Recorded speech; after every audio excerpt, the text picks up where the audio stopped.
Welcome back to All In with Alex Mansted. I am your host, and I'm very excited to have you here today.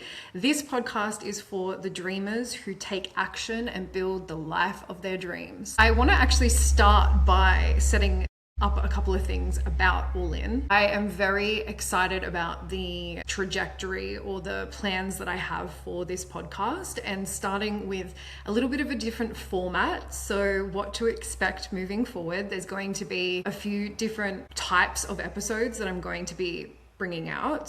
So I have some amazing guests that are going to be coming on and sharing their story and a few things. I have a couple of my best friends who are going to be coming on for some girl chat, which I'm really excited about. And then I want to introduce some episodes that are a little bit less involved around my story and more involved around other people's stories that are in the public eye, beliefs that I want to unpack, philosophy that I want to unpack.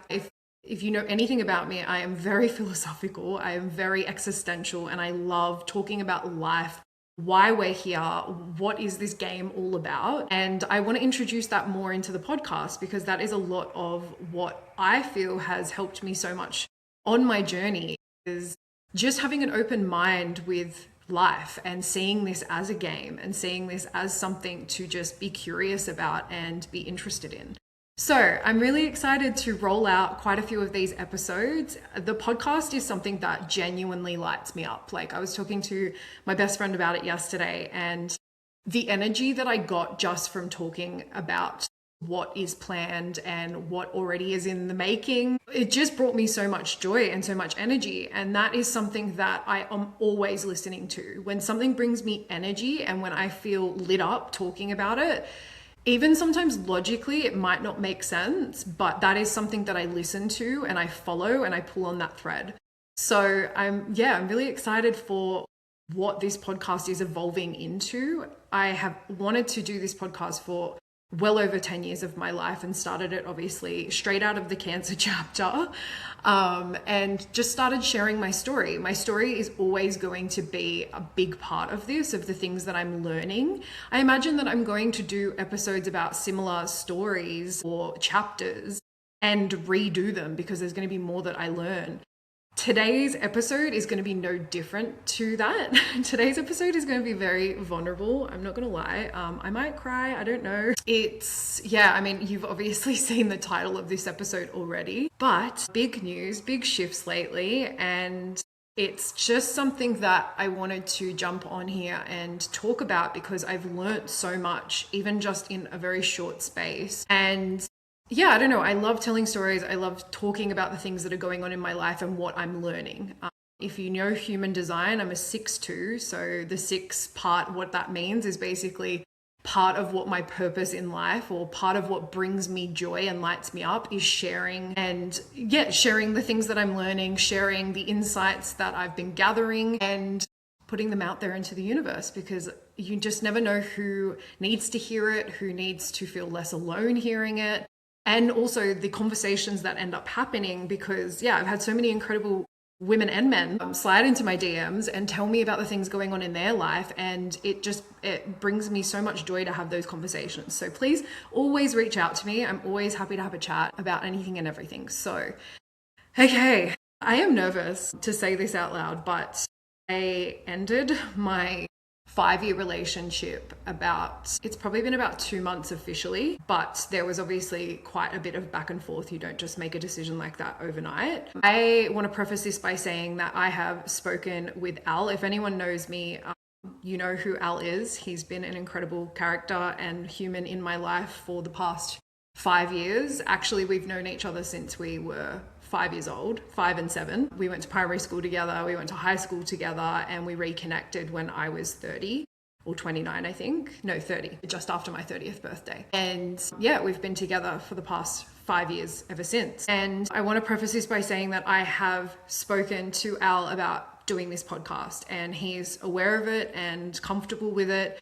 He is also somebody who likes to share with the world, and you never know who you're going to help. You never know who's going to hear it and needed to hear it. So I'm really grateful to him that he's been comfortable in that way, because I would never have shared, like, at the end of the day, when you're telling a story that isn't just about you, it's really difficult to want to share your side of the story, your experience of the story, without disrespecting or making the other person feel uncomfortable. Like, at the end of the day, I've chosen to share my life with the world, and I love doing that. And I don't think I ever will stop doing it in some way, shape, or form. In my day-to-day life, this is exactly who I am. Like, I will be the first person at the coffee shop talking to a random person about really deep things going on in their life. I literally had a conversation on the beach yesterday with this beautiful woman. She was a dog walker. Shout out to Anna if you're listening. We both followed each other and we were just chatting about her life and my life, and it was just such a beautiful interaction.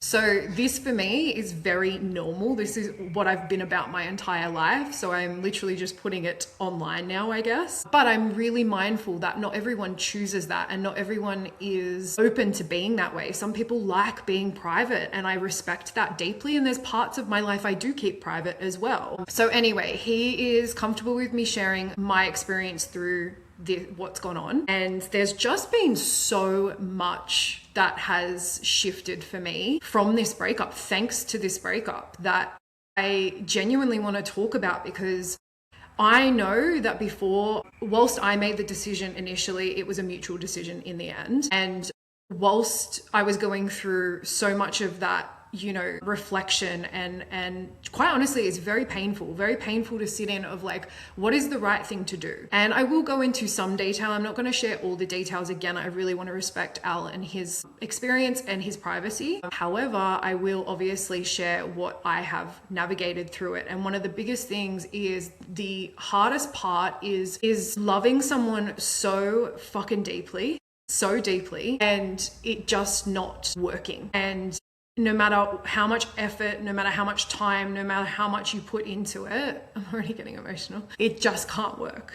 And that is one of the most heartbreaking things. I really wouldn't wish it upon anyone. It's brought a lot to my life. And if you knew this podcast from the beginning, it was called Not by Chance. And that is a phrase that I live by in my life, that nothing in my life is by accident. Everything is perfectly designed. I choose to view life that way because it's given me such a greater sense of meaning and purpose and connection. And maybe it's delusional to some people, and I really don't care. It's actually what has helped me so much in my life, from navigating my mum passing away, cancer, all of the really hard things that have happened, and then just the day-to-day stuff that comes up. I have such an open mind and an open heart of, where is this taking me? Where is this going? Be open to this. And that has led me to some incredible places. So that is no different of this relationship. Like, I truly believe that this was put in my life for so many incredible reasons. And I know Al has said the same thing to me. We both grew up, and I'm not going to go into his background, but all I will say is that we've both had childhoods and upbringings that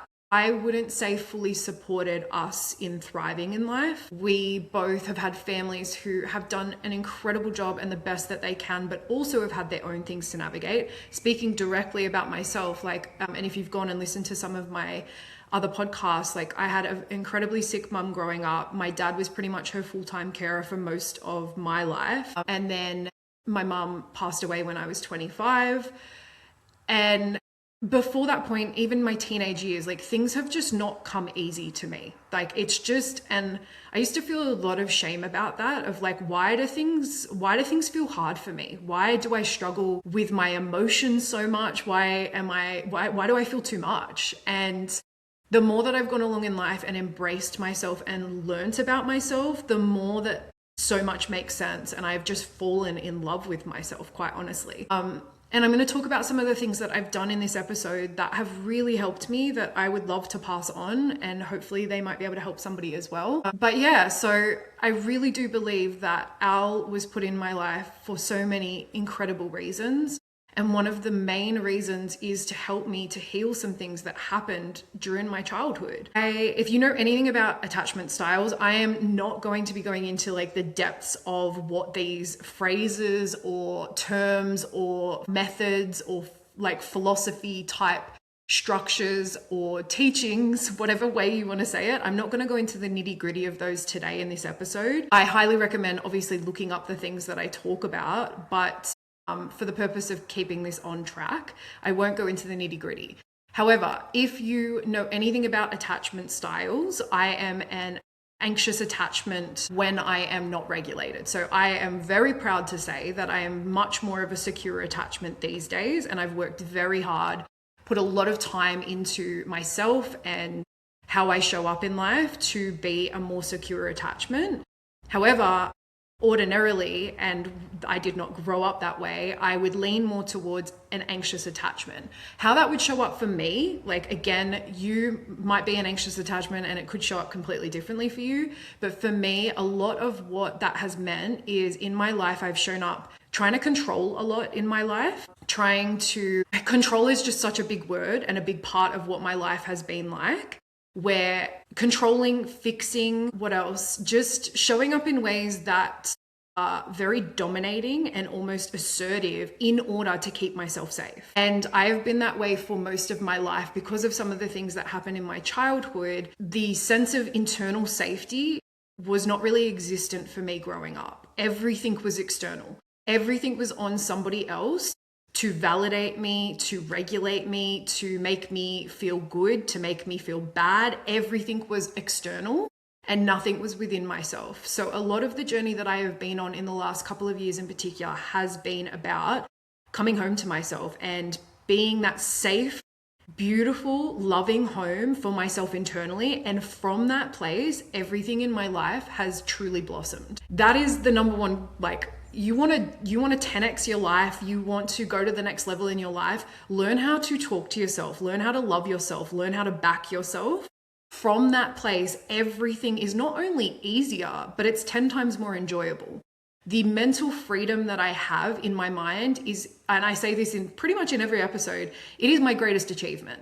I am not somebody, and I used to be somebody who would spiral, who would be in doing very harmful, dangerous behavior because I was trying to escape my reality. I was very uncomfortable in my own skin, and that manifested in health conditions. I had PMDD, which was a severe hormonal condition, and then cancer. And yeah, since the cancer, things have changed a lot. I was changing a lot before the cancer as well. The PMDD took me on quite a journey. My mum's death took me on quite a journey. I like to call them fork in the road moments. And my mum's death was definitely the very first big catalyst for growth for me.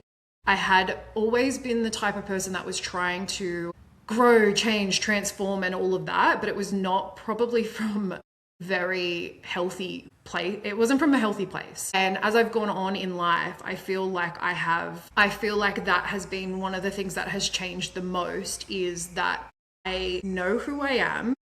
I know where I'm coming from. I know my intentions, and everything from that place has just been 10 times better. So Al and I have been no different in that respect, that this was another catalyst event.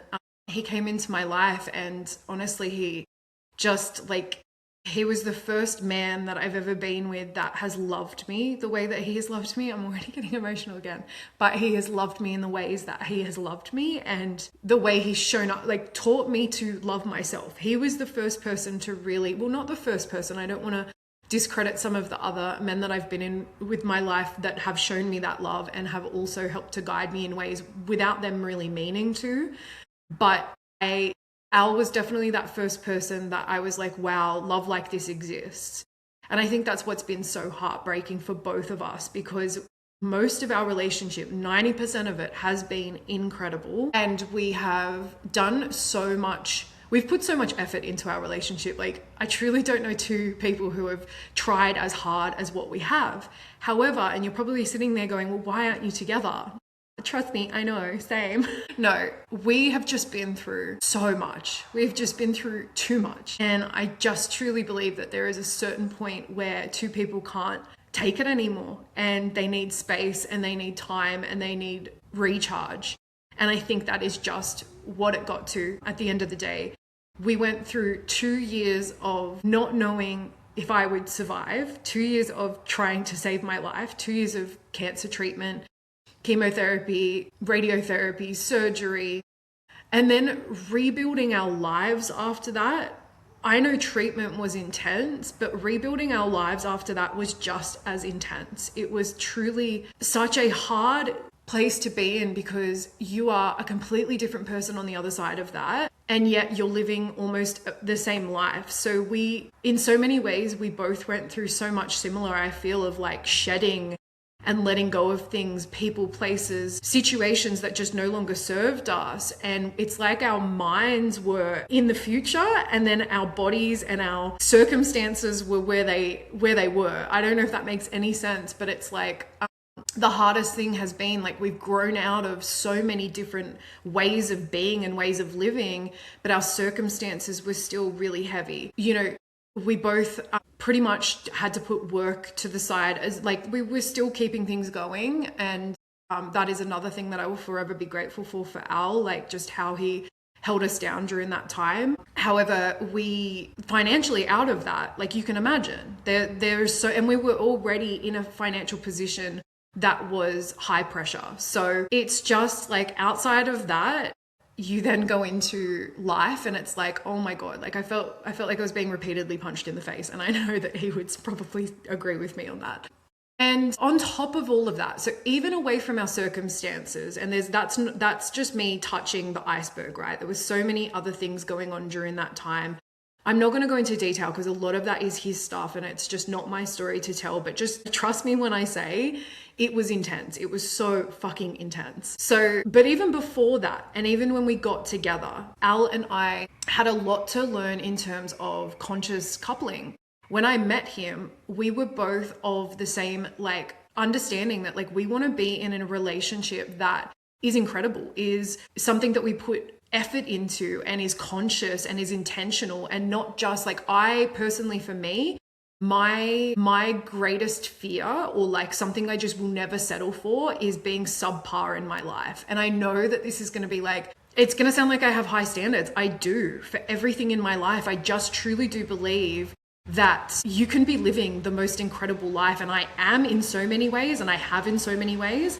I just don't believe in settling for any less than you deserve, you desire, or you want. That has been who I am my entire life. And I feel like I'm really now in a place where I'm living that and I am embodying that. However, when we got into the relationship, and therefore Al and I have both had the same, I guess, drive for a relationship as well. But in particular, speaking directly about me, I have wanted that. I have only ever wanted to be in a conscious relationship. I grew up in a home where, as much as my parents did so many incredible things, there was also like no one knew how to communicate properly. No one knew how to talk to each other properly. Nobody knew how to conflict resolve. Nobody knew how to understand each other. And there was a lot of, without meaning to, dismissing going on and invalidating, and it just wasn't a thriving environment. And I know that Al has his versions of that as well. And growing up in those environments, like I was like, I will never do this to my children. I will never do this to myself. And again, I'm not putting that blame onto my parents. They did the best that they could. Those were the circumstances they were in. However, it's just not going to be my reality, and it never will be. And it's something that even in my friendships, in any relationship I have, I'm incredibly intentional, conscious, and I put a lot of effort into it. So Al and I both had the same values in that respect. Like everything in terms of our values and our needs were aligned, but how we fulfill those needs is something that I don't think either of us ever really knew how to do from the beginning. So we very much went on a journey of trying to figure that out together, of trying to understand, how do we show up for each other? How do we heal the things within us that cause each other harm? Or, like for example, for me, one of the biggest things that I would show up in the relationship was with control, where I would try to control situations. I wasn't some crazy person.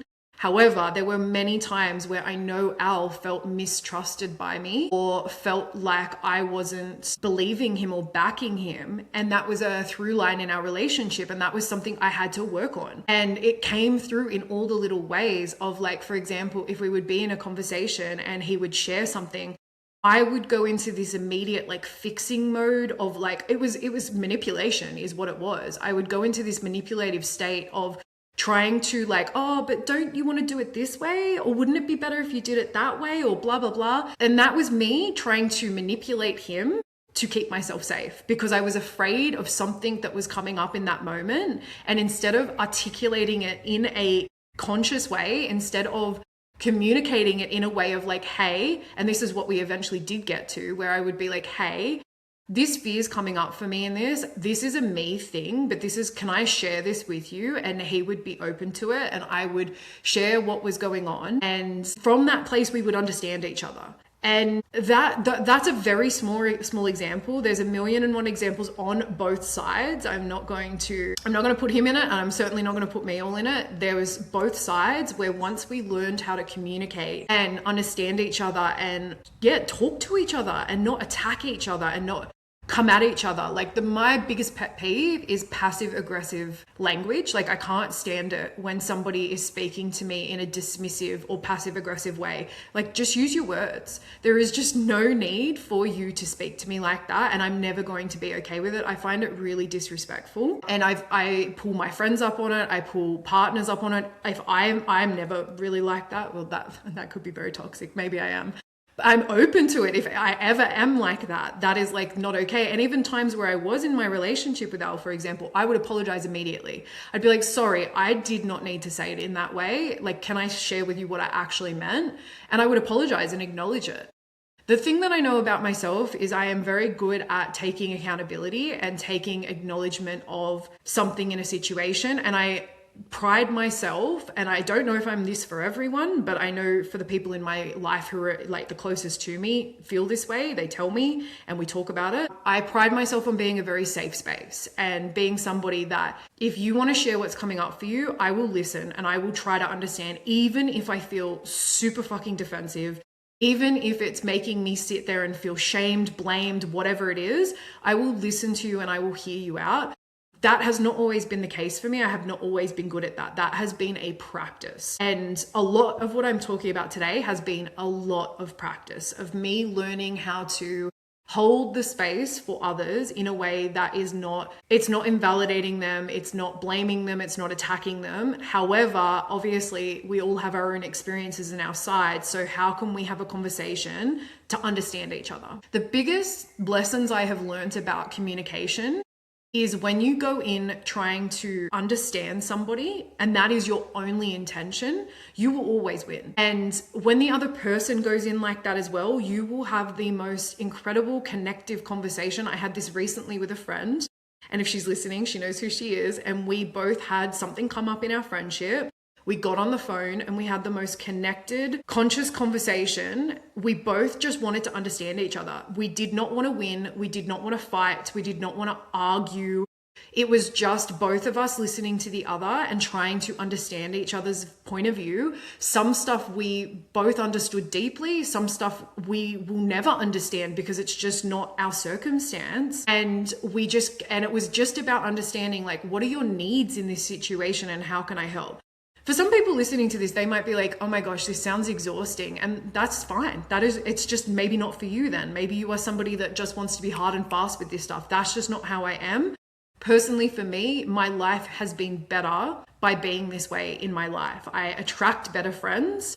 I attract, like, even with our partnership and what we did get to at times was incredibly conscious and connected. I just believe it always deepens my connection in life. And this is how I am with myself now too. So you can kind of see the through line there of like how we treat others is usually how we treat ourselves. If you are somebody who is incredibly dismissive, passive aggressive, guarantee you're probably doing that in your own head as well.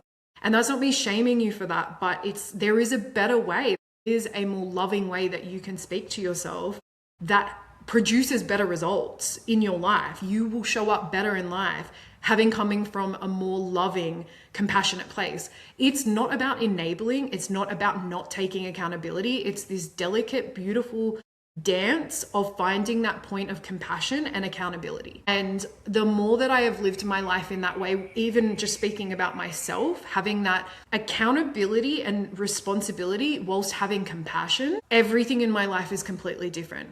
When I've switched to devotion, love, passion, coming from that place, compassion, compared to pressure, shame, guilt, those two energies are completely different. How you show up when you come from a place of those higher vibrations, those higher frequencies, you will not only be more consistent in your life, you will not only get more done in your life, but it will just be far more enjoyable. Whereas when you're coming from shame, blame, and pressure, and here's the thing, I get it. Most of my life, I have lived from that shame and that pressure. And it's because I had this fear of like, if I don't put pressure on myself, if I don't come from, it's not like I consciously knew I was coming from shame or guilt, but if I didn't put that pressure on myself, how am I going to get anything done? How am I going to show up? How am I going to keep moving forward? And the more that I have released that and shifted to trust, compassion, love, devotion, discipline even, because discipline gets a bad rap. Discipline, in my opinion, is self-love. But it's not pressure. Discipline has had this bad rap as being like, discipline! Like, I don't know how else to say it. But it's felt like this hardness, but it's not. It's almost it's a version of devotion. It's respectable, right? When I think of discipline, it's respect. You are respecting yourself. You are loving yourself. You're saying, I am going to wake up tomorrow because I love myself. I'm going to get up earlier and do those practices that I know are going to make me feel good because I love myself. Not, I need to get up tomorrow because if I don't get up tomorrow, blah, blah, blah, blah, blah, and you're going to go backwards and life is going to be shit and you're going to die. Like that's a completely different energy, right? So the more I've switched to those two places, the better life has become. The reason I'm bringing it back to myself and internally, because the more I've worked on that, this is how I show up in my relationships and obviously my partnership with Al, but then my friendships as well. And everything is just so much better from that place. So to go back to Al and I, to go back to the anxious attachment side of things, because this has been a doozy for me. This has been a massive area of trying to understand, like really trying to deep dive and understand. And so basically I won't use the language anxious attachment. Let me just go to the core of it, right? The core fear for me, and this has nothing to do with Al. I'm now speaking directly about myself, but my relationship brought this to the surface in a way that I was like, oh my gosh, like repeatedly being punched in the face again. I would have had this, and I've reflected on my past relationships. I would have had this come up in all of my relationships, but I was not aware of it. I was not in the place to be able to see it. And I didn't learn what I now know. I hadn't learned what I now know. So a lot of what my anxious attachment has been rooted in has been abandonment, right? So where it stemmed from with me, I mean, there's a various different ways that this has stemmed from in my childhood, but one of them has been, and this is absolutely not her fault, but my mum being sick most of my life, but especially in the early years, it manifested as abandonment for me, which is just, and all of the mums out there that are listening to this, please, no, I do not want you freaking out being like, if I get sick or if something happens, like my child is going to feel abandoned and go through all of this stuff. That is not how it works, first and foremost. However, because of the consistent chronic illness that she had, she was not able to be present in my life in the way that I needed as a really small child, right? And again, that is not her fault. It is not something I blame. If anything, like I feel so sad for her and sorry for her that was her life. She had an incredible life in so many ways, but she had a really hard life in so many ways. So that chronic, I guess, repeated way of being and showing up in my life had that impact. So what that ended up doing, and it wasn't just that, there was sides of it with my dad as well, who was also really present in taking care of her, so wasn't able to be as emotionally present for myself, right? Again, that's not his fault. He was taking care of my mum. We've spoken about it a million times. Like, my dad is an incredible man. My mum is an incredible woman. Yeah, I make sure I say this stuff because it's no one's fault. This is just the way life has gone, and I wouldn't change a thing. It's not by chance. My life and who I am I'm so grateful for these things that have happened, because I've learnt so much from them and I've used them as fuel in my life. And here I am sitting in front of you recording this podcast. So, I mean, it's all worked out beautifully. And so to go back to what that created in my life is basically this shaky foundation that for the rest of my life, I then continued to repeat, trying to find that safety that I was looking for when I was a child in other people. And it manifested, and again, this is why I say it wasn't just my mom, it was the situation with my dad as well. But it manifested in trying to find this with men. Most of my life has been trying to be chosen by men, not just by men, by people in general, chosen by situations and people in order to feel love, in order to feel safe, and to feel like I am worthy. So that is what this all comes back to, is my worthiness has been placed on everything external my entire life. And it hasn't been until I started to do real deep work. It's probably been 7 years now that I really went on like the journey of like really trying to understand this stuff. But in particular, thanks to my relationship and thanks to even the cancer, this stuff I really, really started to like dig deep into and learn so much. And thankfully now I use it with my clients. So I'm really, really grateful to have gone on that journey. So it's all been about how do I be chosen in situations, places, and people. And I can't even tell you how this has shown up in my life. And now that I am free of it, like I can genuinely say that now, it's wild to think how my mind used to be and how I used to show up. I've always been a very confident person. However, that confidence wasn't always rooted in security. It wasn't always rooted in internal security. It was sometimes just, trying my best to be this person that I did not internally feel like yet. So it's been so beautiful and refreshing and honestly like the most freeing feeling I can ever describe, reaching this place in my life where I feel so connected to myself. And going back to Al and I, the relationship, we both worked on our, wounding and these things that were going on for us throughout our relationship. But I will say this, it's only gone to that next level since the breakup. And the breakup was, so if you think of it this way, it was the ultimate abandonment, right? Quote unquote. It wasn't actually. But for me, for little Alex, for little inner child Alex, she felt like obviously we walked away from that relationship and you then are alone. You are alone completely, right? You are no longer with your partner, your person that you've had for 5 years. I am now navigating, building my life on my own. I'm 35 and I'm single, and I'm going to get into like what that's brought up as well. But I'm now navigating these things that I never thought I would on my own. And even when I think about it, I've been single. I've had many years of being single, and so I'm going to go back into that in a second.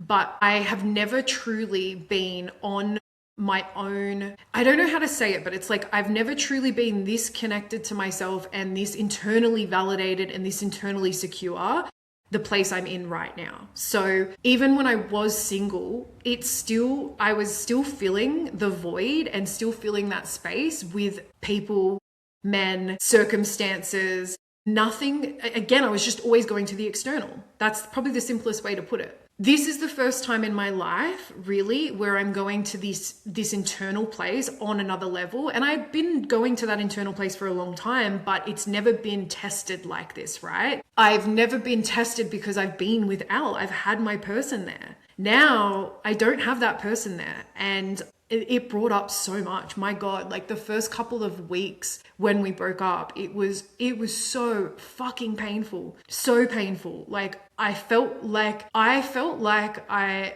can't even put it into words. It was the most painful thing. And I have been through some pretty painful things, but it felt like, and I remember thinking, there's something so deep and primitive, and like there is something so deep going on, that this is not about this situation. This feels like years, maybe even generations of hurt and pain, and just hurt and pain that has been going on. And I felt it all come to the surface. And it was, I'm so grateful for my friends during that time. And I'm going to get emotional because like I do not know how I would have been if I did not have those people. I mean, I would have found a way. I know myself. I would have found a way to feel that support. But that is the thing, is like, this is the other thing that I've learned through this, is we aren't alone. We can feel alone. Alone is a feeling. Loneliness is a feeling. And that is the hardest thing. Loneliness is not something that you can feel with somebody else. And one of my friends and I recently were talking about this. She's been going through something really, really intense.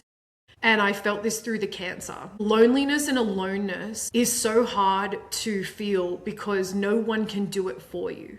So even when you do have support there, even when you do have your friends, and I'm so grateful for the people I did have during that time, but they couldn't save me. They couldn't take my pain. They couldn't physically go through the breakup for me. They couldn't go through cancer for me. And I know when I've spoken to my beautiful pregnant friends who now have babies, nobody can go through the pregnancy for them. And that is something that is so, I know, so deeply scary.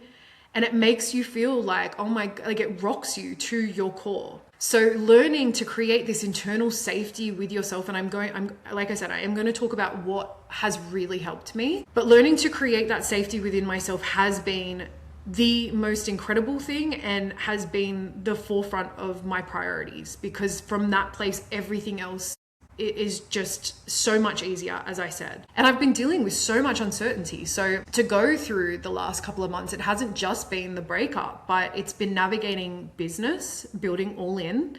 It's been navigating, I have a consulting business as well in the insurance world. I've got an episode on my career and business life. You can go back and listen to that. And navigating financial pressure, navigating all of those things. Like, I'm so grateful that I have put the time and effort into my health, because my health has never been better. My hormones have never been better. As a girl who had PMDD and was told, you know, that's just going to be your life forever by Western medical professionals, I am so grateful to say that I am 100% symptom free. I get a little bit tired before my period, like a couple days, and that is it.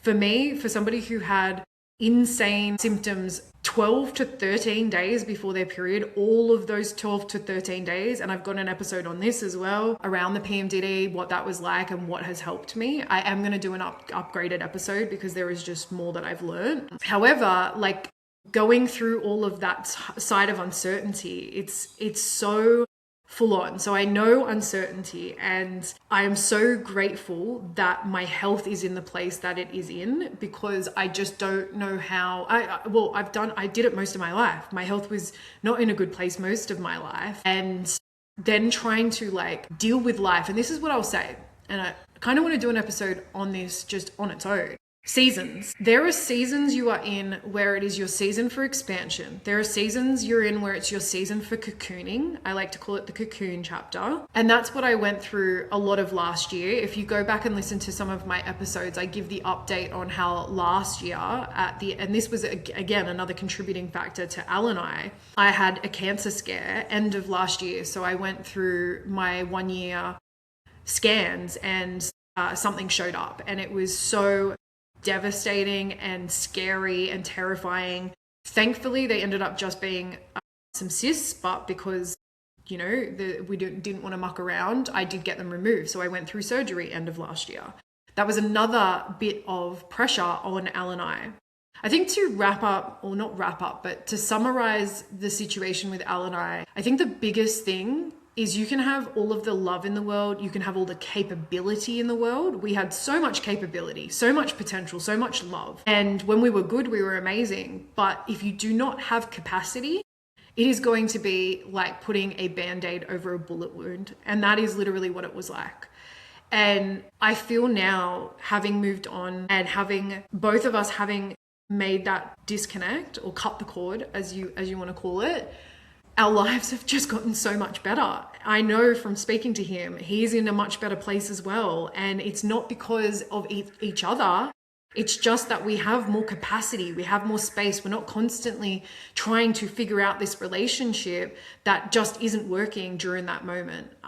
We have said to each other, we may find our way back together. I don't know. And we certainly are not holding on to that. I personally, and I know Al feels the same, we're fully no contact except when we need to speak, like logistically. We still have some things that we're like tying up, I guess. And we're very loving when we do speak. I'm so grateful that he is the type of man that is not bitter or resentful or anything, and is just very loving when we speak. And I am the same. I take great care in that. I actually take a lot of pride in the fact that every single one of my ex-boyfriends, I don't speak to many of them. I think there's one or two that I like, they're in a similar group. So sometimes I see one in particular, and I pride myself on the fact that I'm on good terms and have left on good terms with all of my exes. And I just don't believe in having that energy in my life. I don't believe in having that anger and that resentment. And again, which I'll get into what helps me, but this is why like that internal world, regulating your emotions, all of that side of things is so important because it's so freeing. I hold nothing against anyone in my life, and I can't tell you how good that feels. And it's not that shitty things haven't happened. It's not that I haven't been betrayed. It's not that I haven't been hurt.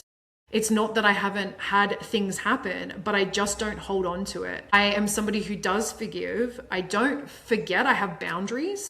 I don't allow certain access. However, I will always forgive, because that is just the forgiveness. I truly do believe is for ourselves just as much as the other person.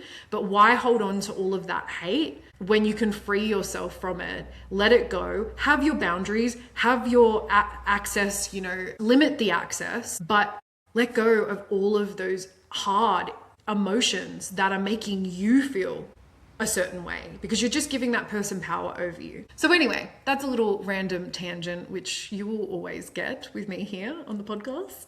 I'll talk about now, I'll shift to what it is like to be 35 and single. Oh my gosh, when I was going back and forth of like, is this the right thing? Is it not? And ultimately, like I said, it just felt like the right thing to do for the time. Oh, that's what I was getting at. Sorry, I was going into obviously that like we might find our way back together, but we will not be holding on to that. We will not be waiting, because at the end of the day, that's just another form, in my opinion, of being attached. And that complete detachment is the most important thing right now. And I am just so open and trusting in life. I know that my man is out there, whether it is somebody that I've already been with that, comes back into my life, or it is somebody completely new. And I feel the same way for Al. I just know that we will both end up happy no matter what. And I truly just believe in letting that go, trusting what is going to come our way, being aligned and the best thing for us.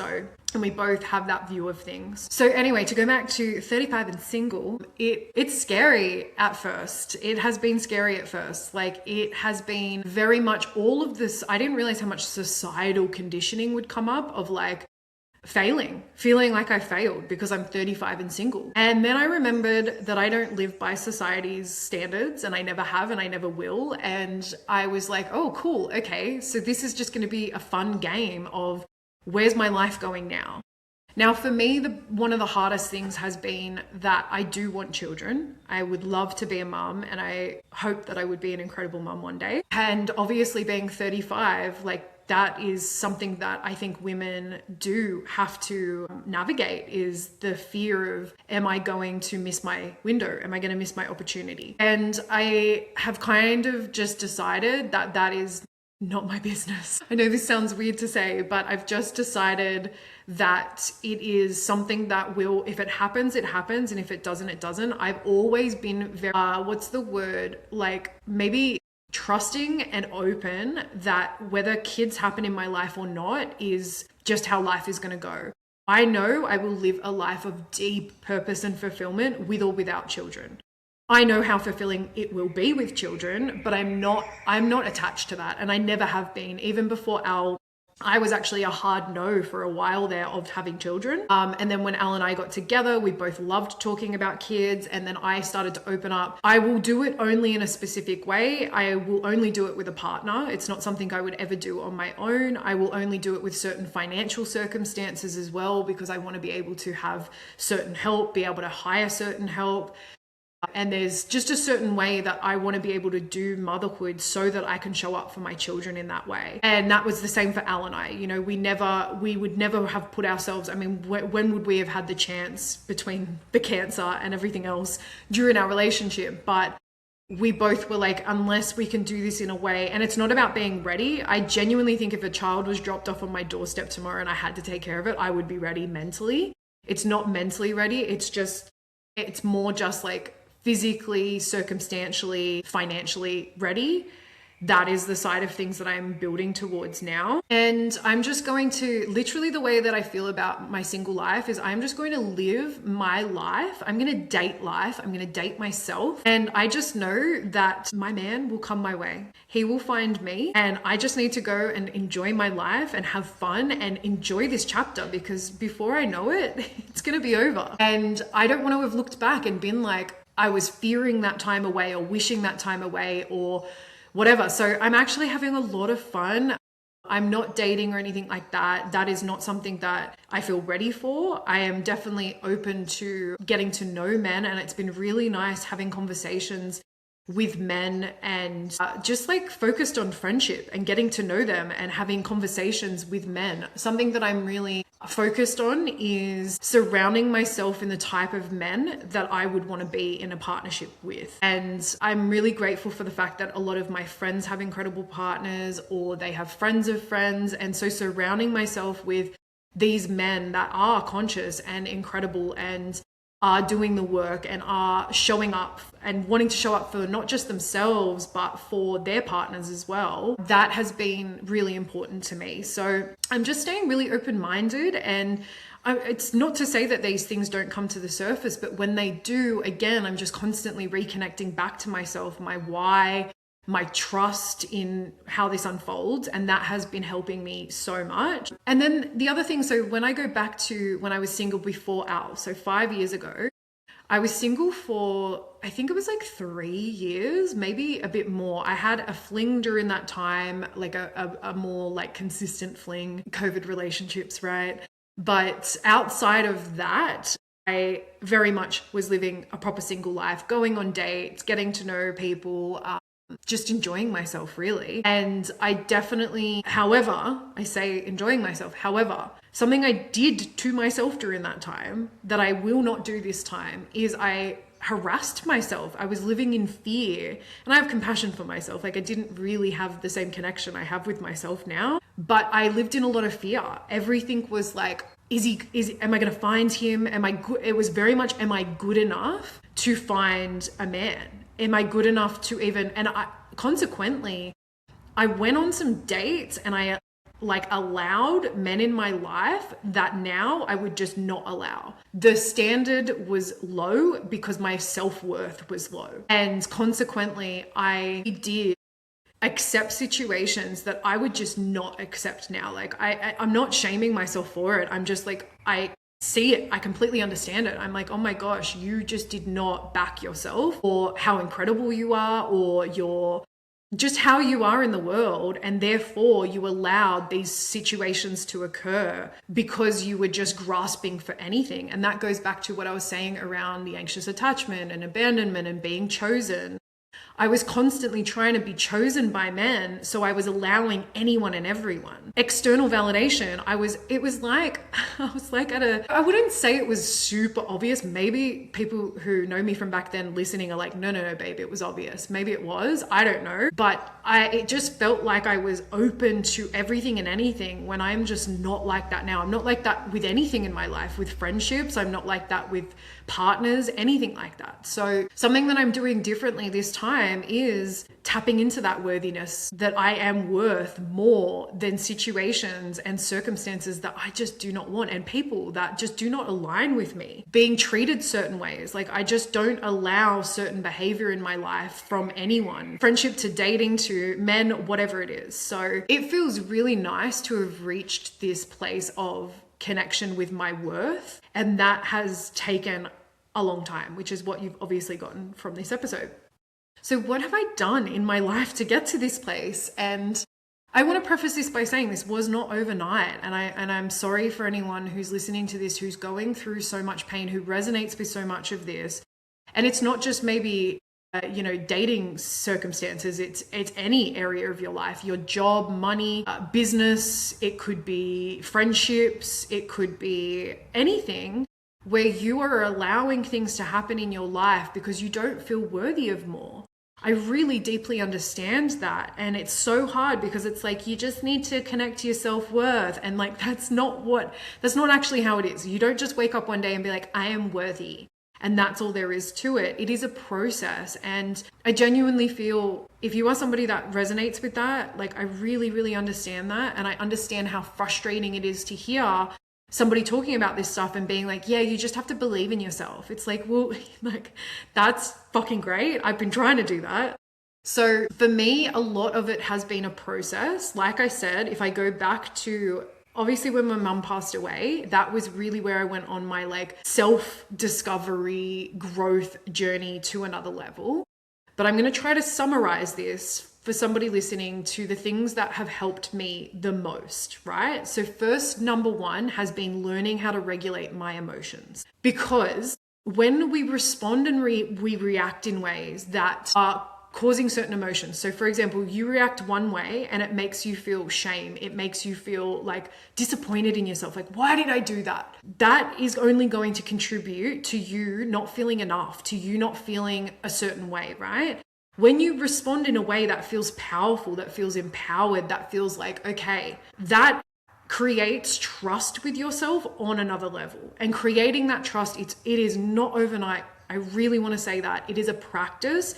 And it's a practice of showing up in certain ways and dealing with situations in a certain way. And if it doesn't go perfectly, having compassion for yourself. So what am I saying when I'm saying all this, right? So for example, if you are in a relationship or you're in a friendship or whatever, and something comes up where the person says something or does something that really triggers you, that really activates you, that you feel defensive, it's about taking a breath in that moment, walking away. And as somebody who's been anxious attachment, walking away from situations and not responding and not reacting has been so fucking difficult. And even like text messaging, when somebody sent something and it creates this emotion and this emotional upheaval, and I'm like, da, da, da, da, da, da, you know, like going, you can't see my hands if you're not watching this, but I'm like doing the texting furiously kind of vibes. And even that, just taking a breath, putting your phone down, or just saying to the person, hey, I am feeling really emotional right now. I just need to step away from it for a minute. And that you do that consistently enough. Firstly, you end up going and grounding. Sometimes it might take a day. Sometimes it might take an hour. Sometimes it might take a couple days. And it's about being mature enough to say to that person, you know, hey, I need a minute here. I'm going to come back in an hour and tell you where I'm at. And if I need more time, I will tell you. But if I respond right now, I don't think it's going to be fair to either of us. And then you walk away, you do whatever you need to do to ground, to breathe, to process, go. Try to speak to yourself, try to journal with yourself, try to understand yourself on your own. But if you can't, talk to a friend, and make sure it's a friend that's not going to enable you. Make sure it's a friend that is going to help you to understand the situation better, not somebody that's just going to be like, yeah, he's fucked. You know, this is all him, when maybe that's actually sometimes their hurt coming into it, or something that they've got going on, or whatever it is. Maybe there is a side of it that you're not seeing about yourself, and understanding, why am I so triggered? Why is this so emotional? So I guess getting curious, stepping away, and then sitting with that and trying to understand it, you will come back so much better. You will come back into that situation and be like, hey, listen, this is what I've learned, or listen, I didn't love the way that you said that. And if that other person is not receiving of that, if that other person dismisses you, if that other person, and I'm talking about you're showing up in a regulated, grounded way, not attacking, not blaming, and not being aggressive, and they're still not taking that on, that is on them. That is when you put up a boundary and you go, yeah, I'm removing access to this. This is not okay for me anymore. I am trying my best to show up here, and you're not helping the situation. This is not helping me thrive. This is not safe. So safety in relationships, friendships, everything is always going to be the most important thing, in my opinion, is can somebody else show up in a way that is respecting you and also trying to understand you, and how are you showing up to contribute to that? So regulating your emotions is number one. And I'm going to teach you a little technique that I learned from an incredible couples coach, or coaches. There were two incredible couples coaches that Al and I saw throughout our time, because we did a lot of different things, but we worked with these incredible people, and they taught us this technique for regulating your emotions in the moment. So basically what it is that you want to identify the emotion, identify the action of how you're showing up and replacing it with a truth. And this is actually neurological. So you're actually metabolizing the emotion and then you're replacing it with a new way of thinking, which eventually, when you repeat it and you keep doing this, your new way of thinking becomes your normal. So for example, let's just say, let me use a scenario. Let me think of a recent scenario maybe. I'll just like go with the T and give you guys like recent scenarios. But let's just say that let's just say somebody treats you a certain way. They treat you disrespectfully, or they say something to you that feels disrespectful and you're feeling super fucking triggered, right? You walk away, you get in your car, whatever, but you're still ruminating on it. You're still ruminating on that emotion. You're like, I can't get this out of my head. Here's what I want you to do. So let's just say the emotion is you feel judged, or you feel dismissed, or you feel, those are usually secondary kind of feelings, but let's just say you feel, most of the time when you feel judged, it's shame.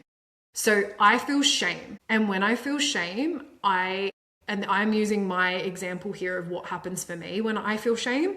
When I feel shame, I tend to try to like fix or control or like go into overdrive of trying to fix the situation. So I feel shame, and when I feel shame, I try to fix. But the truth is, I know who I am, I know my intentions, and I know how I showed up in that interaction, and I choose to have compassion for myself, or I choose to have love for myself, or you choose a new action. You choose something that is actually going to be more positive and help you to ground. Now, the point of this technique is realistically to help you ground. It's to help you get from that emotional state of being to a more regulated state of being. It's called the 4 steps, and it's just incredible. And what you do is you repeat that over and over and over again, and you will feel a shift. I've watched, like Al and I used to do this all the time. I've watched my clients do this and literally watch them physically shift. It's an incredible tool. And yeah, you want to basically be saying that over and over again. I feel shame, and when I feel shame, I try to fix. But the truth is, I know who I am. I know how I showed up in that interaction, and I choose to back myself, or I choose to have compassion for myself. Or let's just say, I don't know, maybe you're putting pressure on yourself to get something done, and you're feeling a lot of guilt. I feel guilt, and when I feel guilt, what do I do when I feel guilt? I usually am trying to I'm usually trying to control. For me, it's pressure. It's usually pressure with guilt. So I feel guilt, and when I feel guilt, I put pressure on myself. But the truth is, I will get this done. I know how to get things done, and I choose to trust myself. And you just keep repeating that. I feel guilt, and when I feel guilt, I put pressure on myself. But the truth is, I know I'm incredibly capable.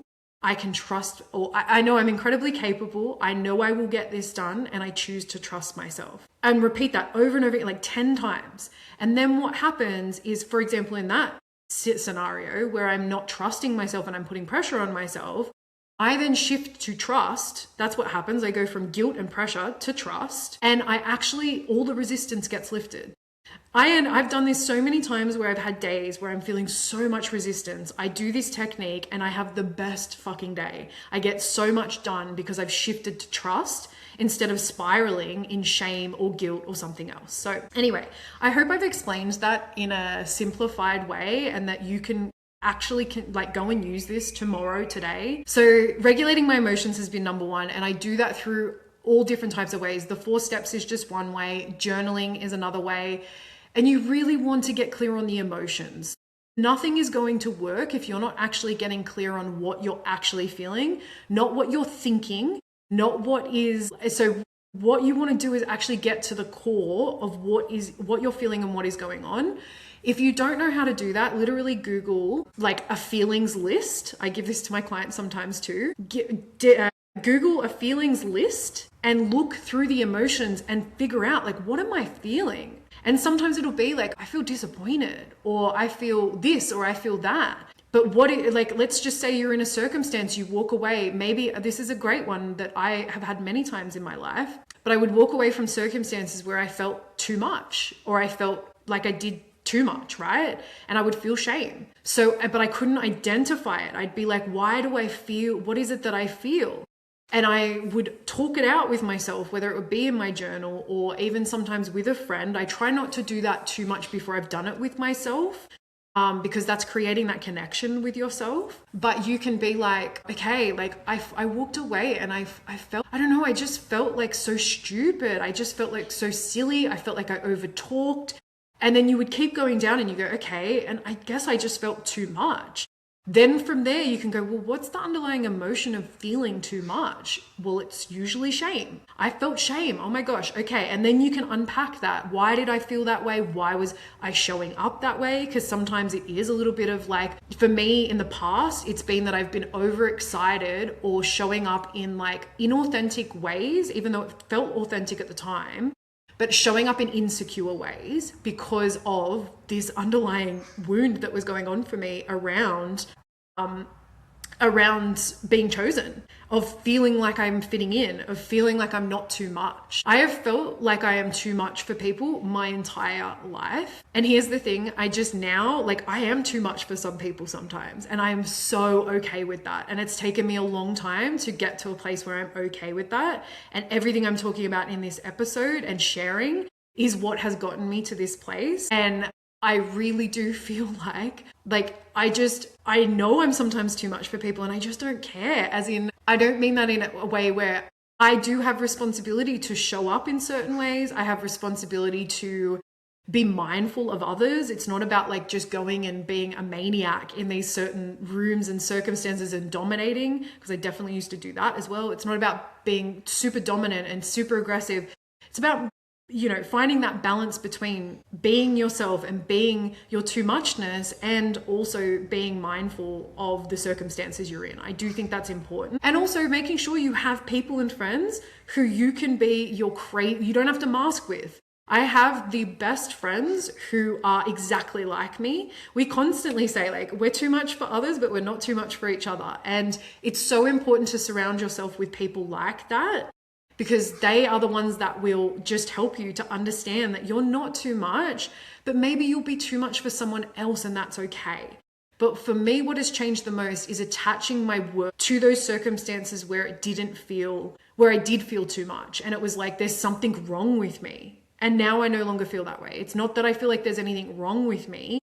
I just am sometimes not going to be everyone's cup of tea, and that's okay. So, okay, what else? I promise I am starting to come to an end here, but some other things that I do is literally, and I like calling it dating myself. And I think that everyone should be dating themselves, whether you're in a relationship or not. And I definitely dated myself while I was with Al, but it's gone up another level naturally because I just have myself to focus on, right?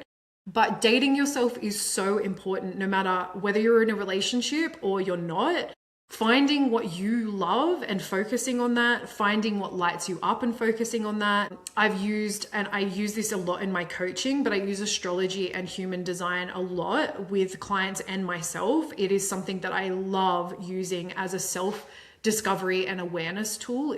Both of these tools, in my opinion, they're the top tools that I have used for self-discovery. Once you understand, and I'm talking about doing your proper charts and properly understanding these modalities, they are incredible at helping you to fall in love with yourself and to date yourself and just connect to your uniqueness in a way. And thanks to my human design and astrology, I have learned so much about how I move in the world at my most optimum, what lights me up, why certain things don't work for me, why I'm just not inclined to go towards certain things, even down to like recently. I mean, I'm actually going to do a video on this like for my Instagram, but my style has been a thing for me over the years, because you can imagine, having gone through cancer, I gained quite a bit of weight during that time, so nothing really fit me. And then anyway, long story short, which it never will be, I had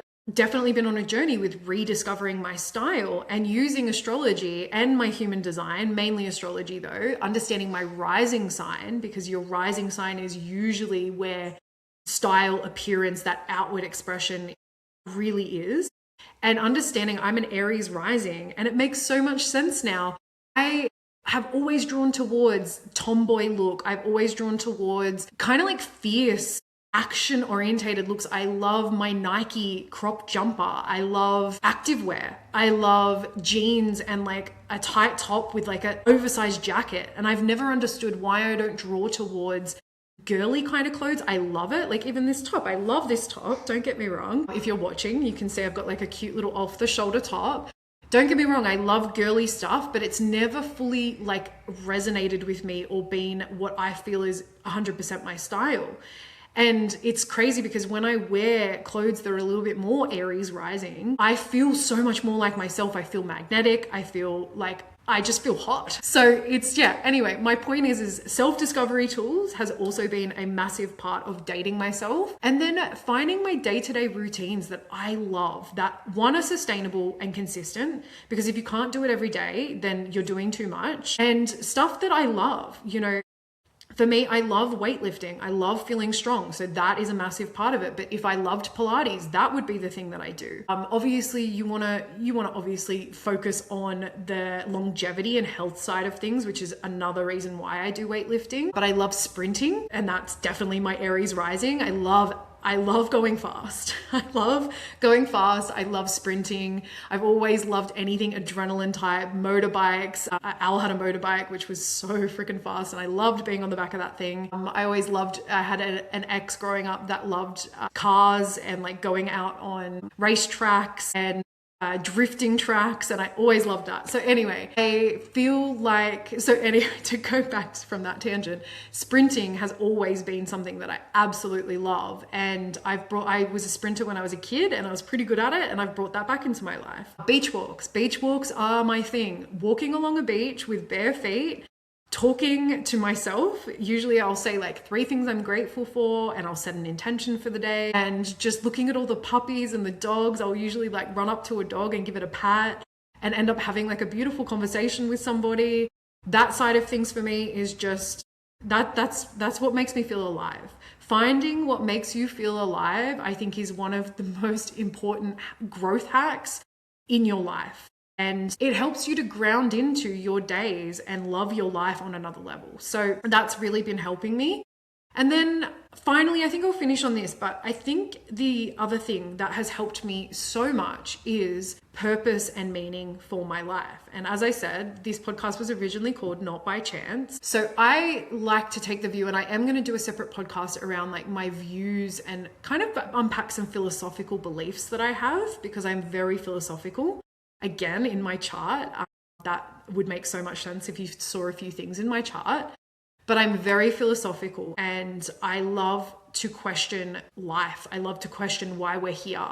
I wouldn't say I subscribe to any one particular spiritual way or belief, or, you know, I also am accepting of all religions or spirituality. Just don't put it onto me. I do not care what you do. If it makes you happy, amazing. Just don't put your beliefs on me, because I am very much of the belief that your beliefs are deeply personal. It is a personal experience to you, and it's how you experience it that is the most important thing. And anyone who wants to sort of tell you differently, try to convince you differently, that's just not for me. So what I'm getting at here though is my spirituality and my belief in life and the philosophical side of life has also been a huge thing that has helped me with this breakup. So connecting to why I'm here.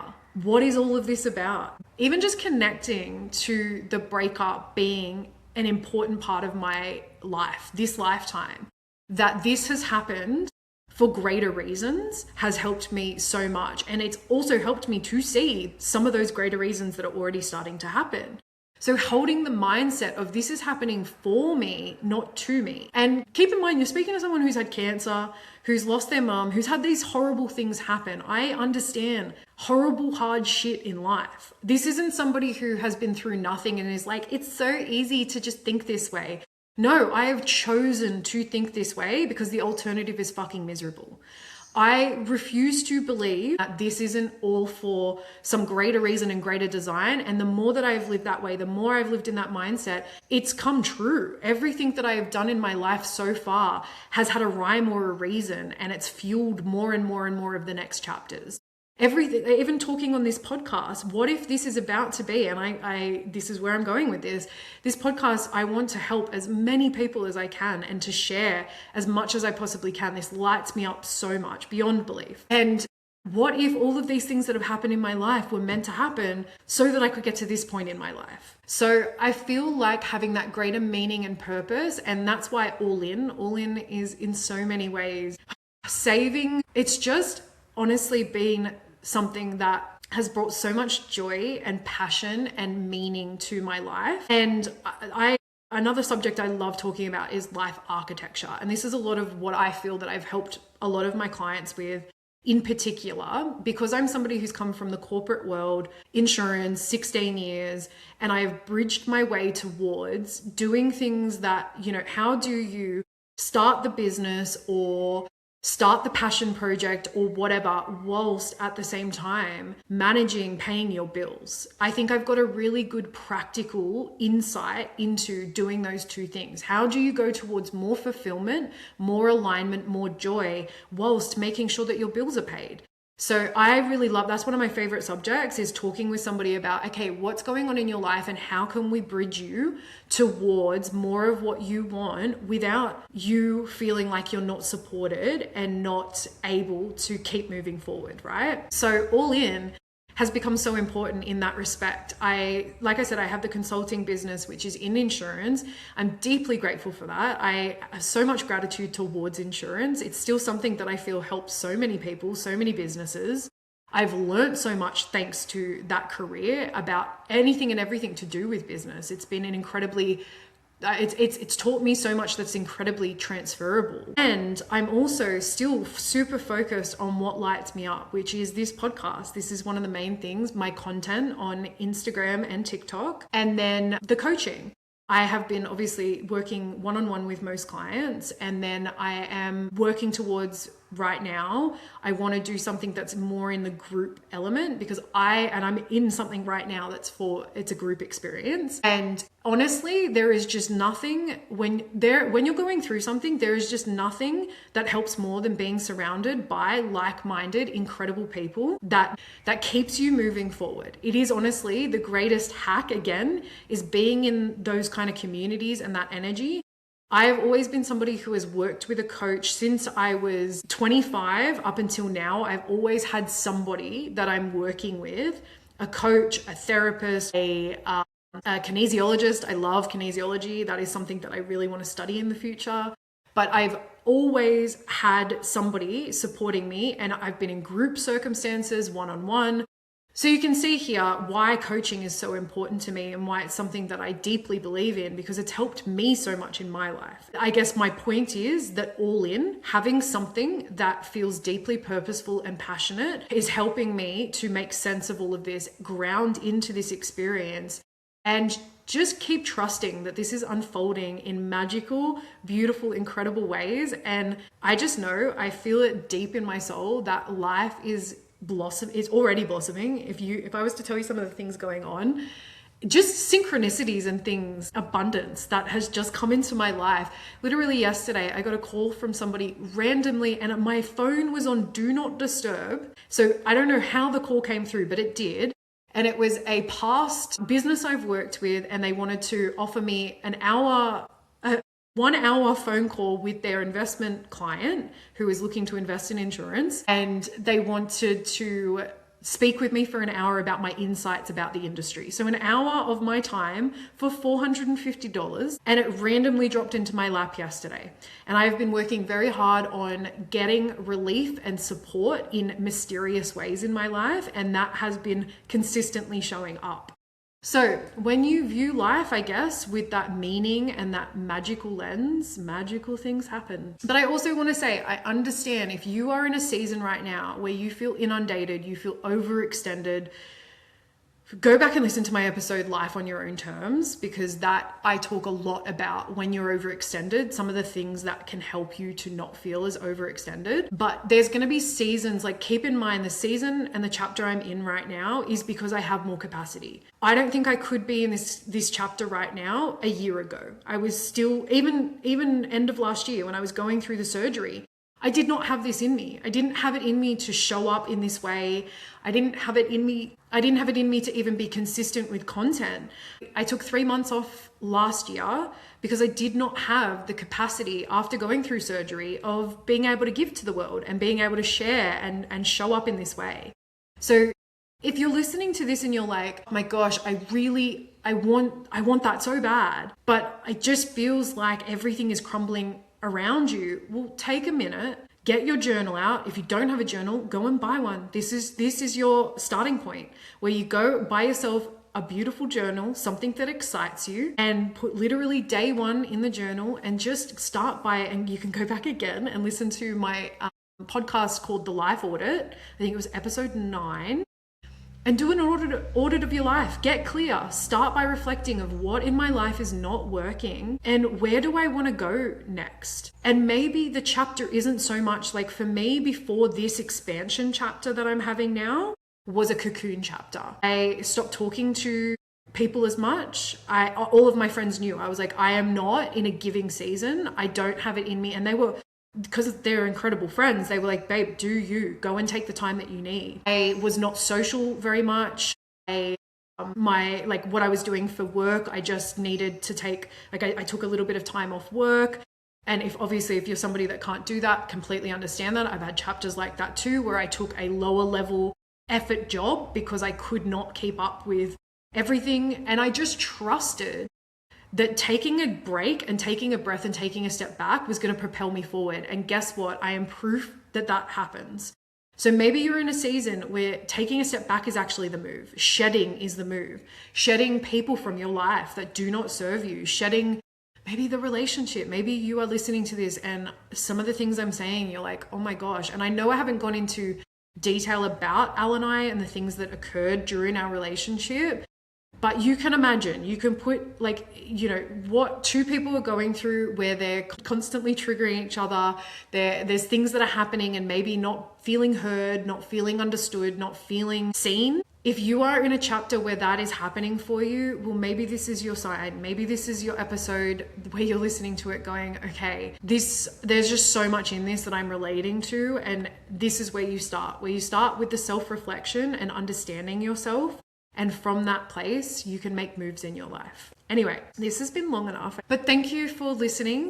I hope that I have given you a bit of a story to listen to, but I hope that I've given you some information or something that will help you along your journey. I am going to be, like I said, I'm rolling out some really exciting episodes coming up. The next one I'm going to do is actually on friendships. And then my best friend yesterday, again, little synchronicities, she messaged me and was like, hey, I want to come on your podcast. And I was like, I was going to ask you to come on my podcast. So we're actually going to unpack our friendship on a podcast episode, among a bunch of other things we're going to talk about. But yeah, I'm really excited for that. And then I have some incredible guests that I've got lined up that are just insane, magnetic women who have built insane lives that just inspire me. They're both mentors of mine, and both of them are just a wealth of knowledge and honestly will just expand what is possible for you beyond belief. And both of them do that for me all the time. So I'm really excited to bring them on, and there's a whole bunch of other ones that I am reaching out to and really excited. So yeah, I'm very excited for the plan for All In and to keep going forward, and stay tuned. I'm going to keep sharing what this chapter is like for me and what gets brought up. Like I said, the pillars of these episodes, I want to be very much a mix of my story, guests, but then also just life updates and girl talk, because that is what I love listening to. Anyway, I'm going to leave it there because this is long enough now. Thank you so much for listening. And if you want to follow me, I'll put the links below for my Instagrams, for TikTok, all of the places you can find me. Reach out, let me know what this episode was like for you, if anything came up. And yeah, I look forward to seeing you on the next episode.